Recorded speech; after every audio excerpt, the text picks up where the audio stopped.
ফাহমেদুল ইস্যুতে নজিরবিহীন জল খোলা হয়েছে। কাবরেরার গোয়ার্তুমিতে ভারতের বিপক্ষে তার অভাব টের পেয়েছে বাংলাদেশ। ন্যাশনাল টিমস ম্যানেজমেন্ট কমিটির বৈঠকে এ নিয়ে প্রশ্নের মুখে পড়েন স্প্যানিশ কোচ।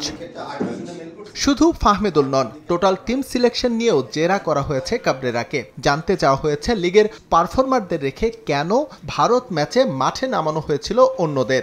একটা সাপোর্টিং একটা সিলেকশন কমিটি, তারা প্রতিটা খেলা যাতে তারা যে মাঠে বসে দেখবে এবং কোন খেলোয়াড়ের ভিতরে কোন স্কিলটা, আজকে কিন্তু অনেক ব্যাপারে অনেক প্রশ্ন করা হয়েছে। আমরা যে ড্র করেছি পুঙ্খানুপুঙ্খানুরূপে অনেক আলাপ আলোচনা হয়েছে।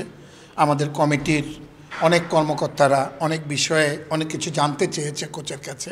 সব মিলে কাবরেরার ক্ষমতায় এবার লাগাম টানতে চায় বাফুফে। এর জন্য দল নির্বাচনে একটি সিলেকশন কমিটির পক্ষে ফেডারেশন। এরই মধ্যে ফাহমেদুলকে স্কোয়াডে রাখতে দেয়া হয়েছে পরামর্শ, যে বিষয়ে একমত হয়েছেন হাভিয়ের কাবরেরাও। কোচ যদি মনে করে যে এই খেলোয়াড়কে তার দলে অন্তর্ভুক্ত করা যেতে পারে, অবভিয়াসলি ফুটবল ফেডারেশনের পক্ষ থেকে কোনো রকমের কোনো অনীহা থাকবে না।